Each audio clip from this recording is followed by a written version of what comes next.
Emulsion transfer is the process of removing and transferring the image layer from a Polaroid with the help of some hot water. Let me show you how it's done. With emulsion transfer, you're going to need the following items. You'll need a hot water source. In this case, I'm using an electric tea kettle. You'll need a thermometer that can read the right temperature range, 160 degrees. You'll need two trays, a tray for the hot water and a tray for the cold water. Also, with the cold water, you're going to need a sheet of clear mylar or acetate. You'll also need a squeegee, a soft rubber roller, a razor blade or scissors, and contact paper. This is the type of material that's used to coat shelves and cover books found in department stores. With emulsion transfer, you need to work with Polacolor ER.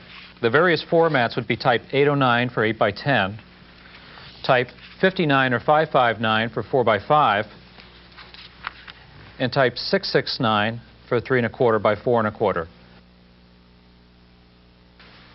The first thing we need is a Polacolor ER print, and the first step is to actually coat the back side of the print with a waterproof material. The easiest way to apply the contact paper is to cut a slightly oversized sheet compared to the size print that you're working with. Peel back about 2 inches of the backing and actually tape the print to the countertop.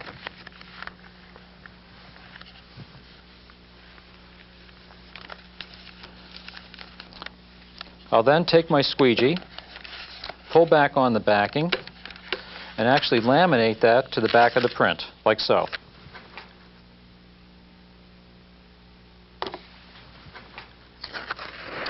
Now, there is an emulsion along the white border of the print, and I recommend that if it's the first time out for you to try an emulsion transfer, trim the white border off. It's a little bit difficult to remove. But here's the first part of the creative process, because you're not locked into just cutting out a square picture, even though I will. You can cut out a circle, an oval, a free-form shape. In fact, what I like to do a lot of times is to take several elements from several pictures and then montage them onto one piece of paper. With this process, you'll see that really creativity is up to the imagination.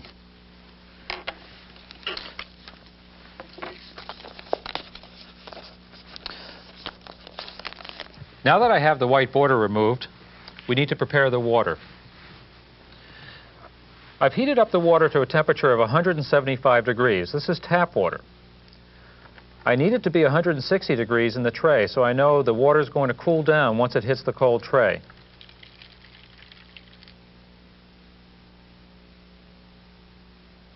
We need to have the water temperature at 160, and we need to have the timer set for 4 minutes. I'm going to take the print and then quickly immerse it into the tray of hot water, set the timer, and then rock during those 4 minutes. And here we are, rocking.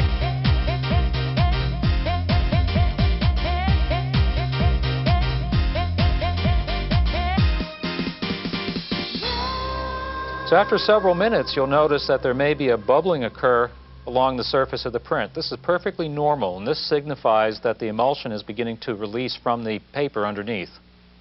Now, there's no need to keep the temperature at 160. In fact, part of the process is to allow that water to cool down. Now, at the end of the 4 minutes, I'll take my thermometer and place it under the surface of the print. Lift the print out from the hot water, and then take the print and transfer it over to the tray of cold water, like so. Then the first step is to very lightly push the emulsion in around all 4 edges, and that's just to release the emulsion from the surface of the print underneath. And then I'll take 2 of the corners and then carefully pull that down over itself, reversing the image. This is akin to pulling down a bed sheet at the end of the night.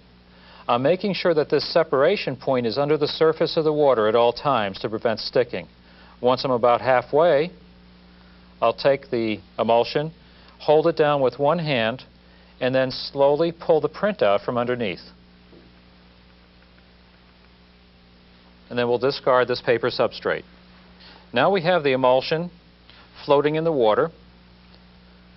Now we do have this sheet of clear mylar underneath, and to show you why, the emulsion is a little weak and you can do things like a tadpole transfer. We'll just take two of the corners,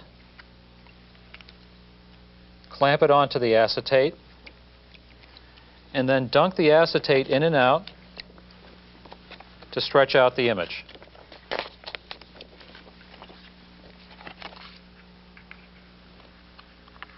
But here's the first part of the creative process, where we actually can use the water to create all sorts of manipulations.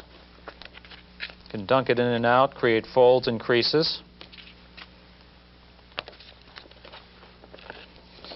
Move it around. So we can take this emulsion, push it around, pull it, actually pick it up, and pull it over itself.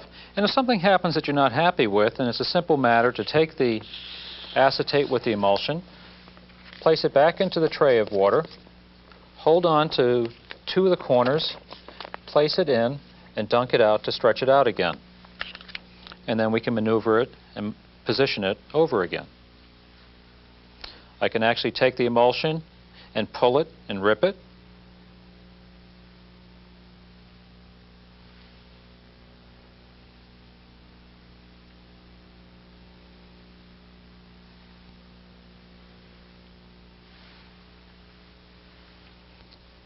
Push it and tug it. We can transform it into other objects. And prior to placing the emulsion onto the watercolor paper, take the paper, quickly run it underneath the surface of the water to create a lubricating layer. And then to take the emulsion, I'll now flip it over, center it onto the paper, press down one corner, and then slowly peel it back. And we'll use this acetate again for the next transfer.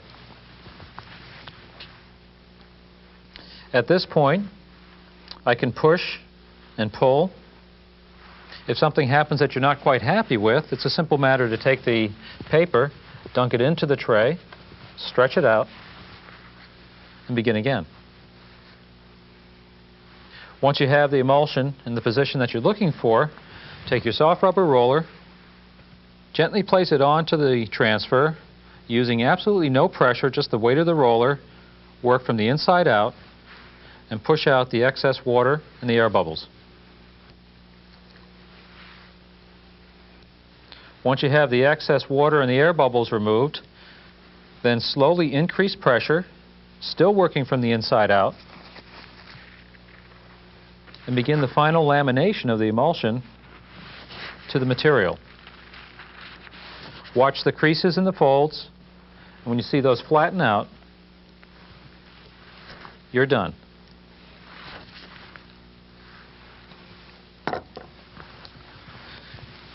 And there you have it, an emulsion transfer.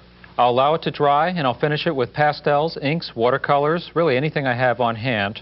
I'll flatten it in a dry mount press, and as an optional step I'll finish it with a photo-grade lacquer. Let's go over some of the different substrates that can be used for an emulsion transfer. It's a bit wider than it is with image transfer. For example, you can use canvas board and actually show the texture of the canvas underneath. In this case, the image was stretched out for photographic quality. You can use ceramic tile. You can use glass. So you have some rather fragile material, so let's get something a little stronger. Metal. You can place the emulsion on wood. Now, where the emulsion is transparent, it takes on the characteristics of the material underneath. In this case, a dark wood yields a dark, moody transfer. A lighter wood would be a lighter transfer. The real fun begins when you place the emulsion on three-dimensional objects.